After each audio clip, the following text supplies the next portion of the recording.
नमस्कार दोस्तों, एक बार फिर से हिंदी की कक्षा में मैं मनोज खंडेलवाल आप सभी का हार्दिक वंदन करता हूं, अभिवादन करता हूं, स्वागत करता हूं आप सभी का।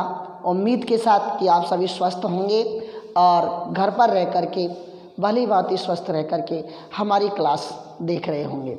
मित्रों, विगत 2-3 दिन से हम अपनी क्लास नहीं दे पाए, उसके लिए मैं क्षमा प्रार्थी हूँ। आज मैं आपसे कह रहा था कि गद्य का जो पार्ट हमारा सीनियर का रह गया था, आज अपन स्टार्ट करते हैं। वो गद्य का पार्ट ही रह रहा है क्योंकि पद्य हो गया था, संवाद सेतु हो गई थी, ग्रामेटिकल के टॉपिक जितने भी थे वो हमारे हो गए थे, पत्र भी हमने आपको करा दिए थे। तो हम पीछे नहीं हैं मित्रों, इसलिए आराम आराम से हम अपनी क्लास को लिए चलेंगे। आज अपन गद्य का पार्ट स्टार्ट करेंगे और गद्य के पाठ मित्रों ऐसे हैं। पद्य में तो क्या है कि हमें अर्थ समझाना पड़ता है। अब गद्य में किस हिसाब से हम आपको पढ़ाएं कि आपकी समझ में आ जाए, वो सारी बारीकियों को हमने ध्यान में रखा और आज हम वो पाठ लेकर के आ रहे हैं गद्य का पहला। और वो गद्य का पहला पाठ का नाम है भय। आज इस भय की पूरी पाठ की रूपरेखा हमने मित्रों बनाई है अलग तरीक़े से। उस भय को हमने खंडों में बांट दिया, पूरे पाठ के मेन टॉपिकों को हमने क्लियर किया और उसके हिसाब से हमने समझाने का प्रयास किया। प्रश्न उत्तर की तो वही PDF में आपको भेज दिया करूँगा मित्रों, नहीं है? क्योंकि अगर हम इसके एक एक प्रश्न लिखे, गद्य के प्रत्येक लाइन के प्रश्न बनते हैं, वो हम समझा करके आपको बता देंगे। तो देखो, नाम है भय और इसके लेखक हैं हमारे रामचंद्र शुक्ल।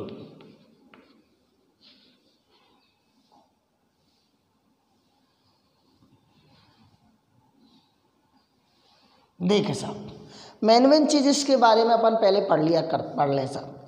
तो आपको पता है कि हिंदी साहित्य का इन्हें सर्वोत्कृष्ट गद्यकार माना जाता है। इनका जन्म 1886 में हुआ। देखते चले इसके टॉपिक।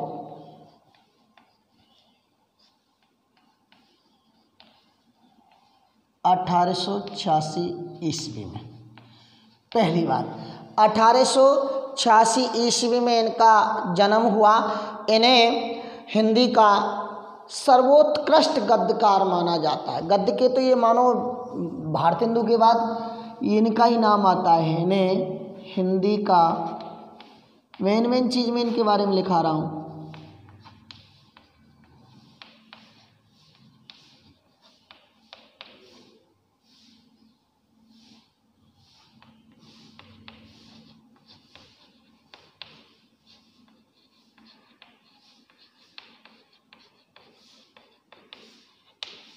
हिंदी का सर्वोत्कृष्ट गद्यकार माना जाता है। हिंदी साहित्य का जो इतिहास था, उस इतिहास को सुव्यवस्थित करने में, क्योंकि पता नहीं था कहीं आगे था कहीं पीछे था, तो हिंदी साहित्य के इतिहास को, जो हमारा हिंदी साहित्य का इतिहास था, उस इतिहास को सुव्यवस्थित करने में इनका योगदान माना जाता है। तो अगली लाइन,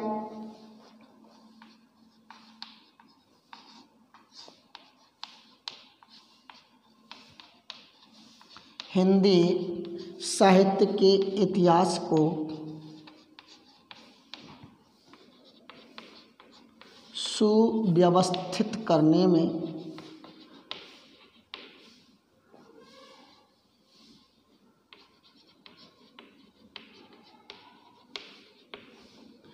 इनका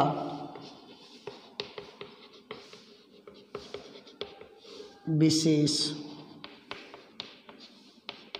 योगदान है। अगली विशेषता इनके बारे में देखते हैं अपन।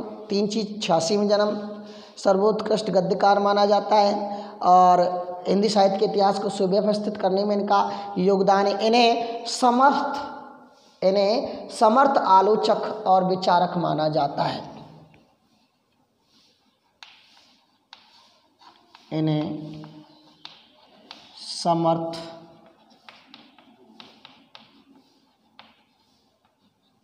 आलोचक एवं विचारक माना जाता है। समर्थ आलोचक एवं विचारक बहुत अच्छे ये विचारक भी थे, आलोचक भी थे माना जाता है। और इनकी दो प्रसिद्ध रचनाएं थी, जिनमें एक तो है हिंदी साहित्य का इतिहास और दूसरी है रस मीमांसा। ये इनकी क्या थी, प्रसिद्ध रचनाएं थी। ये इनकी प्रसिद्ध रचनाएं थी, हिंदी साहित्य का इतिहास और रस मीमांसा। और एक उन्होंने ग्रंथ लिखा था, बहुत अच्छा था, बहुत फेमस था, जिस पर इन्हें मंगला प्रसाद पारितोषिक प्राप्त हुआ था। और वो भाग था, वो ग्रंथ था चिंतामणि। उस चिंतामणि के जो भाग 1 और भाग 2, 4-5 भाग थे। चिंतामणि के भाग 1 और भाग 2 में इनके मनोविकारों को लेकर के जो निबंध ये लिखते थे, वो उत्कृष्ट निबंध जो थे, उस चिंतामणि भाग 1 और 2 में इनके मनोविकारों को लेकर के उत्कृष्ट जो निबंध हैं वो संकलित हैं। तो देखिए वो भी लाइन लिख लेते हैं। चिंतामणि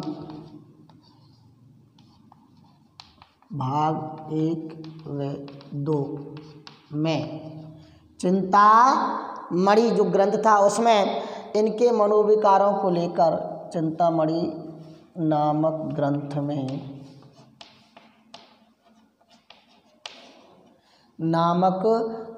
में इनके द्वारा लिखे गए उत्कृष्ट निबंध संकलित हैं, संकलित हैं इनके द्वारा। इन्होंने संपादन भी काफ़ी ग्रंथों को किया था, जैसे मैं लिख दूं हिंदी शब्द सागर, हिंदी शब्द सागर, भ्रमर गीत सार, तुलसी साहित्य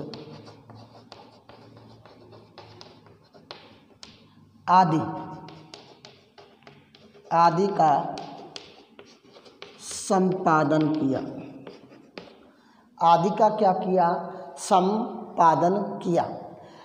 इनके जो निबंध थे वो 2 पत्रिकाओं में विशेषकर छपते थे, उस समय बड़ी फेमस थी, सरस्वती आचार्य महावीर प्रसाद द्वादी, आनंद कादम्बनी, भारतीय हिंदी युग की पत्रिका आनंद कादम्बनी नामक पत्रिका में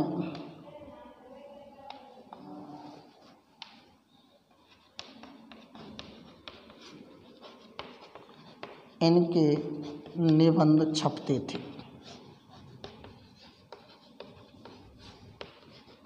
इनके निबंध छपते थे। इन्हें चिंतामणि भाग 1 पर, चिंतामणि भाग 1 पर इन्हें मंगला प्रसाद पारितोषिक प्राप्त हुआ।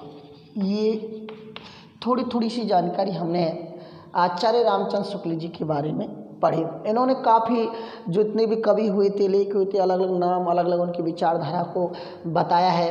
1886 ईस्वी में आपका जन्म हुआ। आपको हिंदी का सर्वोत्कृष्ट गद्यकार माना जाता है। हिंदी साहित्य के इतिहास को आपने बहुत ही अच्छी ढंग से सुव्यवस्थित किया।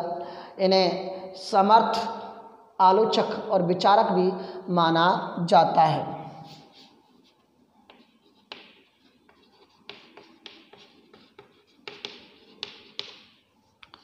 हिंदी साहित्य का इतिहास और रस मीमांसा इनकी बहुत ही प्रसिद्ध रचनाएं थी।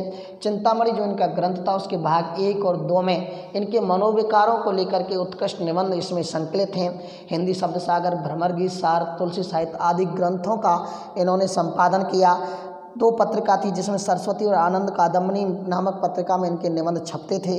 चिंतामणि जो भाग 1 इन्होंने लिखा था उस भाग 1 पर इन्हें मंगला प्रसाद पारितोषिक प्राप्त हुआ। नोट डाउन कर लें आप इन्हें।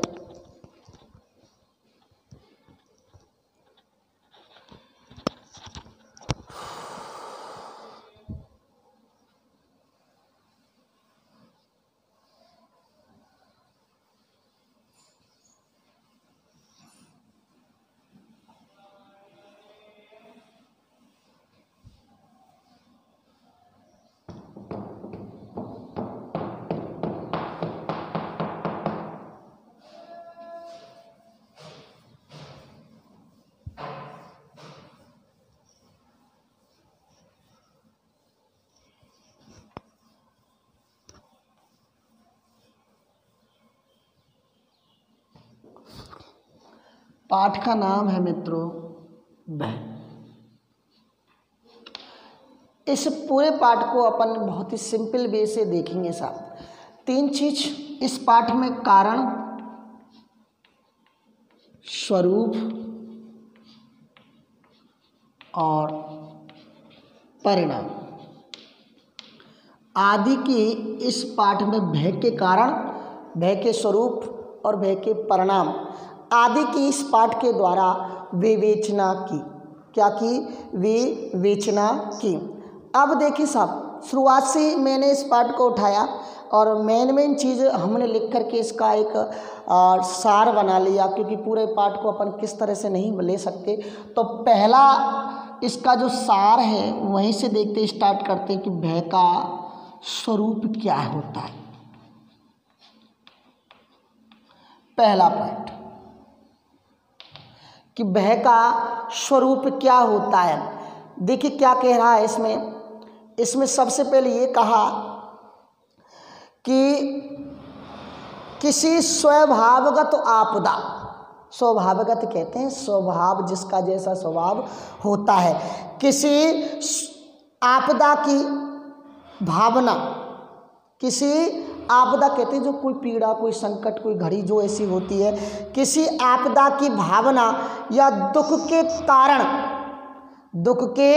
कारण एक प्रकार के आवेगपूर्ण अथवा स्तंभ कारक मनोविकार को भय कहते हैं। इस भय की परिभाषा हम लिखेंगे। तो भय का स्वरूप क्या होता है उसके बारे में यही बताया है। किसी स्वभावगत आपदा या दुख के कारण के दिखाई देने से एक प्रकार का आवेगपूर्ण अथवा स्तंभ कारक जो मनोविकार मन में छपता है वो भय कहलाता है। कहते ना किसी आपदा की भावना या मैं यूँ कहूँ किसी स्वभावगत आपदा या दुख का कारण दिखाई देने से, हमें पता है ये दुख का कारण है, पता है इस प्रकार अपन कोई कार्य करेंगे तो दुख होगा, तो ये एक प्रकार का भय हमारे हृदय में उत्पन्न हो गया। तो किसी स्वभावगत आपदा या दुख के कारण के दिखाई देने पर मन में एक मनोविकार या एक स्तंभ बन जाता है। जो स्तंभ कारक जो मनोविकार है वो भय कहलाता है। क्या कहलाता है? भय कहलाता है। अब देखिए ये क्रोध के विपरीत मनोविकार है। भय और क्रोध दोनों आपस में विरोधवाची हैं। भय और क्रोध आपस में एक दूसरे के विरोधवाची हैं। ये क्रोध के विपरीत है। भय जो है ये क्रोध के विपरीत है। ये जो भय जो होता है ये दुख से बचने का और दुख से होने वाली हानि से दूर रहने की भावना इस भय में रहती है। तो मैं आपसे यही कहूँ कि किसी आपदा की भावना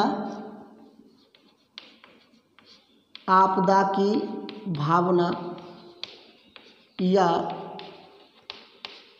दुख के कारण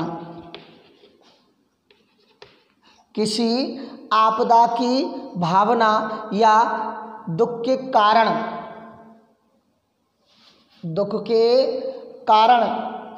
के आवेगपूर्ण या स्तंभकारक मनोविकार भय कहलाता। अभी लिखना मत आप, इस भय की परिभाषा में लिखाऊंगा। स्तंभ कारक जो मनोविक, स्तंभ कहते हैं जो दिल में एक स्तंभ सा बन जाता है कि ऐसा तो होगा, वो क्या कहलाता है? भय कहलाता है। ये जो भय है, भय जो होता है ये दुख के विपरीत है। क्या है? दुख के विपरीत होता है। ये जो भय है ये दुख के विपरीत होता है, दुख के विपरीत होता है। ये जो भय जो क्रोध के विपरीत होता है, क्योंकि क्रोध जो है, क्रोध तो भय को हटाने का कारण खोजता है, भय क्रोध से डरता है। लेकिन भय जो है क्रोध के विपरीत क्यों होता है? किसी कारण का, कोई काम हो रहा है, उससे अपन हानि हो रही है, तो उससे हानि से बचने का उपाय भय के द्वारा खोजा जाता है। और दुख से बचने का कारण भी, दुख से बचने का उपाय भी भय के अंतर्गत होता है। जबकि क्रोध दुख से बचने का उपाय नहीं खोजता, क्रोध दुख को दूर भगाने का उपाय खोजता है। तो ये तो भय का स्वरूप होता है कि आपदा की भावना दुख के कारण के फलस्वरूप मन में जो एक स्तंभ कारक मनोविकार होता है वो भय कहलाता है।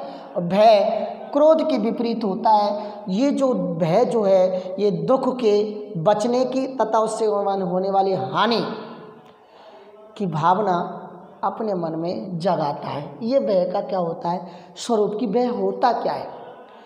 एक प्रकार की स्तंभ कारक मनोविकार किसी आने वाली आपदा या स्वभावगत विशेषता, आपदा के अनुसार दुख का पता होने पर कारण, दुख के कारण के मनोविकार जो हमारे हृदय में उत्पन्न हो जाते हैं वो क्या कहलाती है?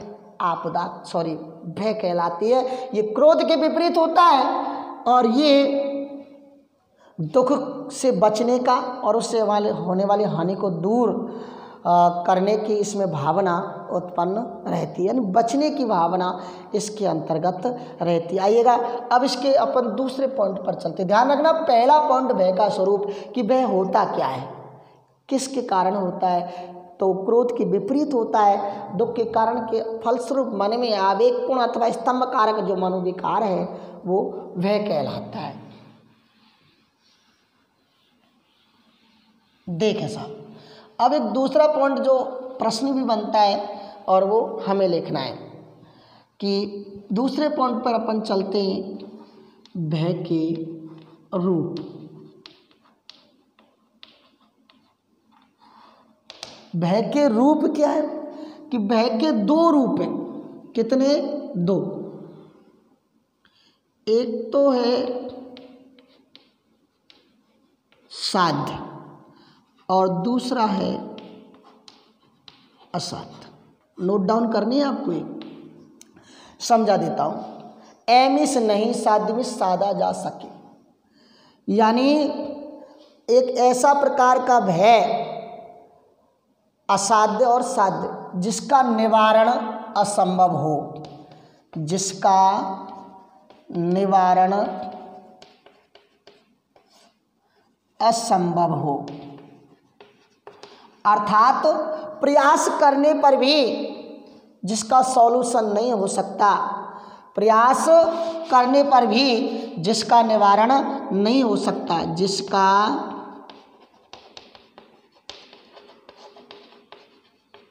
निवारण असंभव हो, वो क्या कहलाता है? असाध्य कहलाता है। एमिस नहीं साध्य में साधा जा सके, अर्थात जिसकी क्षतिपूर्ति नहीं हो सकती, जिसका सॉल्यूशन अपन नहीं कर सकते, वो क्या कहलाता है? असाध्य। और साध्य वो होते हैं कि यदि प्रयास पूर्वक कोई अपन प्रयत्न करें तो प्रयास पूर्वक जिसे दूर किया जा सकता है वो क्या कहलाता है? साध्य। प्रयास पूर्वक जिसे दूर किया जा सके। यानी दो प्रकार के भय हुए, एक तो वह असाध्य कि जिसका, इस प्रकार का भय जिसका कोई हल नहीं है, जिसका निवारण हम कर ही नहीं सकते, वो क्या कहलाता है? असाध्य भय। और प्रयास पूर्वक यदि अपन किसी चीज की बात करें तो जिसका निवारण हो सके प्रयास करने पर, वो कहलाता है मित्रों साध्य। क्या कहलाता है? साध्य। और असाध्य रूप में तो मनुष्य बचने का प्रयास करता नहीं, क्योंकि उसको निवारण है ही नहीं। और जो साध्य भय है उस रूप में मनुष्य बचने के अनेक प्रयास करता है और उससे बचने का साहस भी दिखाता है, क्योंकि हमें पता है साध्य है, इससे बचा जा सकता है प्रयास करने पर। असाध्य में तो मनुष्य प्रयास करेगा ही नहीं, क्योंकि पता है कि इसका निवारण है ही नहीं। लेकिन साध्य रूप में मनुष्य बचने का प्रयास करता है और काफ़ी साहस भी दिखाता है। मित्रों तीसरा पॉइंट लेते हैं इसका हम। तीसरा पॉइंट लेते हैं अपन, और बहुत इंपॉर्टेंट टॉपिक है, भय एवं कायरता। नोट डाउन लगा करके आप भय का स्वरूप लिखें। भय के स्वरूप में भय की परिभाषा जो मैं अभी लिखाऊंगा, और भय के दो रूप होते हैं, साध्य और असाध्य। जिसका निवारण असंभव हो वो असाध्य कहलाता है, और जिसे प्रयास पूर्वक दूर किया जा सकता है वो साध्य भय कहलाता है। ये प्रकार रूप मैंने पढ़ाई, आपको कॉपी में ये लिखने हैं। अब देखो भय एवं कायरता, कौन सा पॉइंट है हमारा? भय एवं कायरता।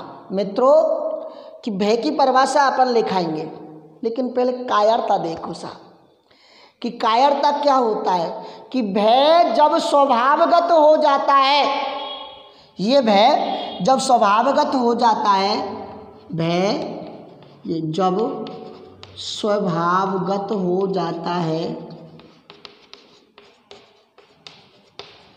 तब वह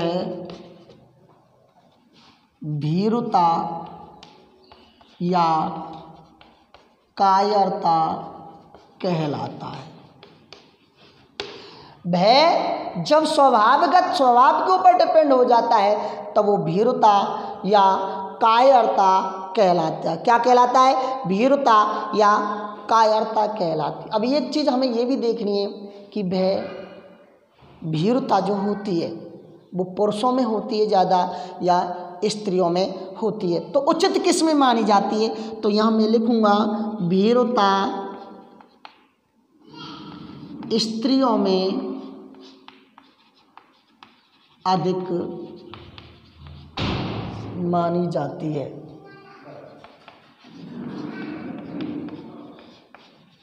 अगर स्त्री डर रही हैं तो वो उनकी स्वभाव की विशेषता है।